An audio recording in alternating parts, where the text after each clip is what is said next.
औज़ु बिल्लाहि मिनश शैतानिर रजीम बिस्मिल्लाहिर रहमानिर रहीम अल्हम्दुलिल्लाहि रब्बिल आलमीन वस्सलातु वस्सलामु अला सय्यिदिना व नबियना बिल क़ासिम मुस्तफ़ा मुहम्मद। मसाइलना दर्सમાં માહ રમઝાનના મસાઇલના બારામાં માહ રમઝાન રોઝાના મસાઇલના બારામાં આપણે ચર્ચા કરી રહ્યા હતા। પહેલી વસ્તુ આપણે બયાન કરવામાં આવી કે રોઝાને તોડવા વસ્તુઓ કે જેને મુખ્તલાતે રોઝા કહેવામાં આવે છે। પછી એ વસ્તુ કે જે રોઝાની હાલતમાં મકરૂહ છે એ વસ્તુ આપણા સામે બયાન કરવામાં આવી હતી। અને ત્રીજી વસ્તુ કે જે તમારા સમક્ષ ગયા દર્શમાં બયાન કરવામાં આવ્યું હતું કે કફારો કફારો ત્રણ જાતનો હોય છે જે ગયા દર્શમાં બયાન કરવામાં આવ્યું હતું। પહેલો કફારો યા તો 60 રોઝા રાખે, બીજો કફારો 60 મિસ્કીનો ફકીરોને ખવડાવે, ત્રીજો કફારો છે કે આપણે એક ગુલામને આઝાદ કરીએ। એ ત્રણ કફારા ઘણી વખતે એ ત્રણ કફારા એક સાથે વાજિબ થઈ જાય છે, ઘણી વખતે એક કફારો વાજિબ થાય છે।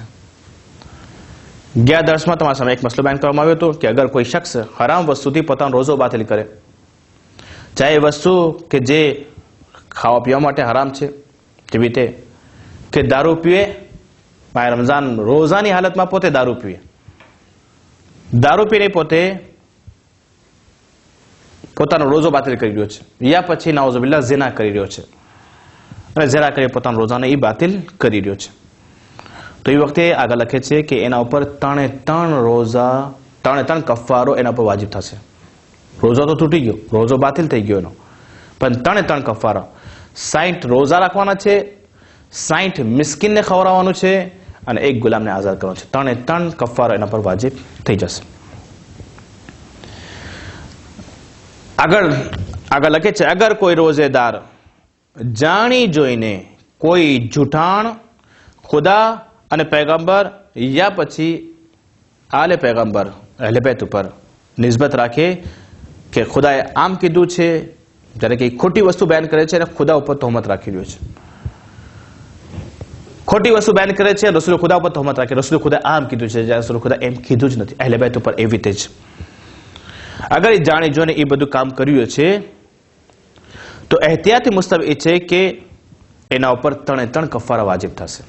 રસૂલ ખુદા ઉપર રસૂલ ખુદા ઉપર અને અહલે બેત રસૂલ ઉપર અગર કોઈ માણસ તહોમત રાખે છે, ખોટું બોલે છે એના તરફથી એમ કહે છે કે આ રસૂલ ખુદા કીધું છે, જ્યારે રસૂલ ખુદા કીધું જ નથી, તો એના ઉપર એહતિયાતે મુસ્તબ એ છે કે એના ઉપર ત્રણ કફારા વાજિબ થઈ જશે। એટલે 60 રોઝા બી રાખે, 60 મિસ્કીનને ખાવાનું ખવડાવે અને એક ગુલામને બી આઝાદ કરે। આગળ લખે છે અગર કોઈ રોઝેદાર માહ રમઝાનમાં એક દિવસમાં એક વાર સોહબત કરે પોતાની ભાઈડી સાથે રોઝાની હાલતમાં, યા પછી ઇસ્તમના કરે તો તેના ઉપર એક કફારો વાજિબ થશે, તેના ઉપર એક કફારો વાજિબ થશે, પણ એહતિયાતી મુસ્તવી છે કે દરેક વારના બદલામાં એક કફારો અતા કરે। એક વાર નહીં બલકે એક વાર કરતા વધારે સોહબત કર્યા માહ રમઝાનમાં રોઝાની હાલતમાં તો એક કફારો તો એના પર વાજિબ થઈ જશે, પણ એહતિયાત વાજિબ એ છે કે એહતિયાત મુસ્તબ એ છે કે જેટલી વાર એ પોતાની મદામ સાથે સોહબત કરે છે તો એટલા કફારા એના ઉપર ચોટસા જશે, એટલા કફારા એના ઉપર, યા પછી ઇસ્તમના કર્યો છે, જેટલી વાર ઇસ્તમના કર્યો છે એટલા કફારા એના ઉપર પ્લસ થતા જશે, વધતા જશે। અગર કોઈ માણસ આગળ લખે છે અગર કોઈ માણસ સોહબત યા પછી ઇસ્તમના સિવાય બીજા કોઈ કામથી પોતાના રોઝાને તોડી નાખે માહ રમઝાનમાં તો એના પર એક જ કફારો વાજિબ થશે। જેવી રીતે માહ રમઝાનમાં હું જાણી જોઈને ખાઉં છું યા પીવું છું, યા પછી બીજો કોઈ કારણસર હું રોઝાને તોડો તો મારા પર એક જ કફારો વાજિબ થશે। પણ બીજા જેટલા મસલા બયાન કરવામાં આવે છે કે અગર હું ખાઉં છું પીવું છું પણ હરામ ખાઉં છું પીવું છું તો એના પર ત્રણ કફાર વાજિબ થશે, પણ ફક્ત હું હલાલ જેવી રીતે પાણી છે, પાણી મારા માટે હલાલ છે, પણ રોઝાની હાલતમાં છું અને જાણી જોઈને હું એ પાણી પીધો યા ખાવાનું ખાધો તો મારા પર એક જ કફારો મારા પર વાજિબ થશે।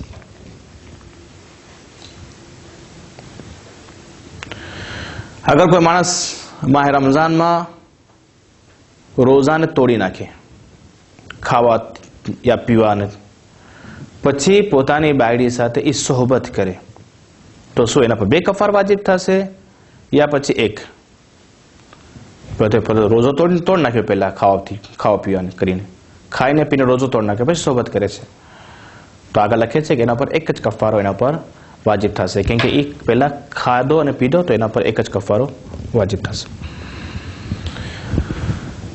આગળ છે કે અગર કોઈ માણસ ઓડકાર લે, ડકાર આવે યા ઓડકાર, જે આપણે કહીએ છીએ કે ઓડકાર લેવાથી રોઝાદારના મોઢામાં કોઈ વસ્તુ બહાર આવી જાય, કે ઘણી વખતે પાણી આવી જતું હોય છે યા ખાવાનું આવી જતું હોય મોઢામાં, અને એને જાણી જોઈને એ ગળી જાય તો રોઝો બાતિલ છે. જાણી જોઈને આગળ ગળી લીધો તો રોઝો બાતિલ છે, અને કઝા સિવાય એને 1 કફારો દેવો વાજિબ છે. કઝા સિવાય 1 કફારો દેવો વાજિબ છે. પણ અગર મોઢામાં આવેલી વસ્તુ એવી હોય કે જેનું ખાવું પીવું હરામ હોય, મોઢામાં જે આવી ગઈ વસ્તુ ગળામાંથી બહાર મોઢામાં આવી ગઈ, પણ એવી વસ્તુ હોય કે જેનું ખાવું પીવું હરામ છે, જેમ કે મોઢામાં ડકાર આવવાના કારણે અગર લોહી નીકળી આવે, અગર ડકાર આવવાના કારણે લોહી નીકળી આવે, અથવા ખાધેલી વસ્તુ એવી હાલતમાં બહાર આવે કે તેને ખોરાક ન કહી શકાય અને એને જાણીને ગળી લે તો એ રોઝાની કઝા આપશે અને એહતિયાતી મુસ્તબીરોએ કફારો બી 3 કફારો એને આપવો પડશે. જે રીતે ડકાર આવી મને અને ડકાર આવવાના કારણે મારા મોઢામાં લોહી આવી ગયું અને મને ખબર છે કે મારા મોઢામાં લોહી આવી ગયું છે અને જાણે જોઈને હું એ લોહીને પાછું પી ગયો. લોહી હરામ છે પીવું. એક મસલો તમારા સામે બયાન કર્યો. ઘણા શું કરતા હોય છે, આપણે બધા ભાઈઓ બહેનો બધા યા બચ્ચાઓ આપણે શું કરતા, આપણા હાથમાં કંઈક વસ્તુ લાગી ગઈ તો આપણે લોહી નીકળતો આપણે મોઢામાં રાખી દે છે, આપણે એ મોઢામાં રાખી દે છે.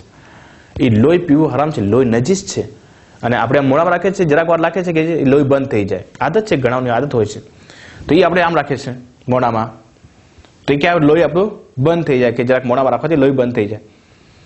પણ એ લોહી બંધ તો થઈ જશે, પણ જે લોહી આપણા મોઢામાં ગયું અગર એ આપણા પેટમાં ઉતરી ગયું તો આપણા માટે નજીસ છે. એ વસ્તુ આપણે મોઢામાં ઉતારી આપણે પેટમાં ઉતારી નાખીએ, એ નજીસ છે.